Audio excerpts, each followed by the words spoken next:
The American people should know that we will not waver. We will be bold in protecting American interests, and we will do so in a way that is consistent with the rule of law, Pompeo told CNN's Jake Tapper on State of the Union. He continued, "We are trying to restore deterrence that frankly is a need that results directly from the fact that the previous administration left us in a terrible place with respect to the Islamic Republic of Iran. We have developed a strategy to convince the Iranian regime to behave like a normal nation. That's what our strategy is about. We've been executing it." The comments from Pompeo come amid increasing tensions between Tehran and Washington following a series of US attacks in the region, including one last week in Iraq that killed Iranian military commander Qasem Soleimani and several others. Though the president has claimed Soleimani was planning attacks on US forces and that the action was taken to stop a war, he vowed specific military action against Iran if it strikes any Americans or American assets. Trump, in a series of tweets Saturday, said the US has targeted 52 Iranian sites, representing the 52 American hostages taken by Iran many years ago, including cultural sites, which will be hit very fast and very hard if the country responds to the death of Soleimani with military force.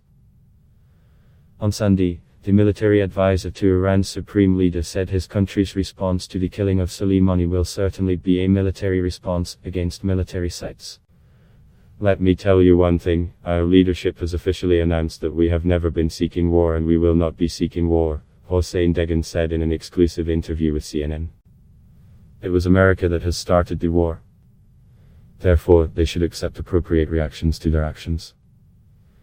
The only thing that can end this period of war is for the Americans to receive a blow that is equal to the blow they have inflicted. Afterward they should not seek a new cycle," he said. On Sunday, Pompeo also backed the Trump administration's claim that it killed Soleimani in response to an impending threat to American lives, even as the lack of evidence provided to lawmakers and the public has fueled lingering skepticism about whether there was an imminent threat to justify the strike. "We took a bad guy off of the battlefield. We made the right decision. There is less risk today to American forces in the region as a result of that attack," he told Tapper. Asked about how imminent the attacks on Americans were, Pompeo replied, "Days and weeks. This is not something that's relevant. We have to prepare. We have to be ready." Later on the same program, Democratic presidential candidates Sen. Elizabeth Warren and Pete Buttigieg each weighed in on the matter, with Warren arguing last week's US strike has moved the US closer to war. "The administration doesn't seem to have a coherent answer for taking a step like that, and they've taken a step that moves us closer to war, a step that puts everyone at risk, a step that puts our military at risk, puts our diplomats in the region at risk," Warren, a Massachusetts Democrat, said.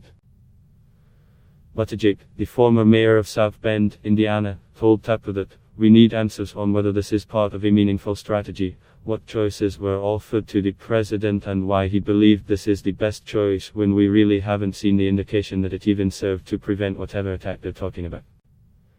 Threat against Iranian cultural sites. Trump's threat on Saturday to strike Iranian cultural sites should the country respond to Soleimani's death with military force has been met with criticism, as it's highly unusual for the US to target cultural rather than military sites, with some critics suggesting such action may violate international law.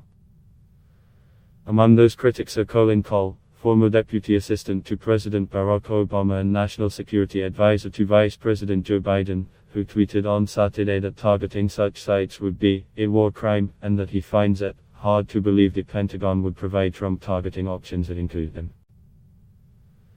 But Pompeo on Sunday defended Trump, arguing that such an action would not violate international law and instead suggested it would be a continuation of the administration's attempt at deterrence and defense.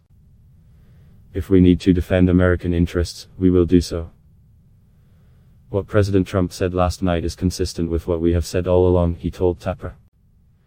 "And the American people should know we will always defend them, and we'll do so in a way that is consistent with international rule of law and the American Constitution," Pompeo said, insisting when facing pushback from Tapper that strikes against Iranian cultural sites and an action consistent with international law are not two different things. CNN's Jennifer Hansler, Fred Pleitgen, Shams El-Wazir, Jeremy Diamond, Caroline Kelly and Greg Clary contributed to this report.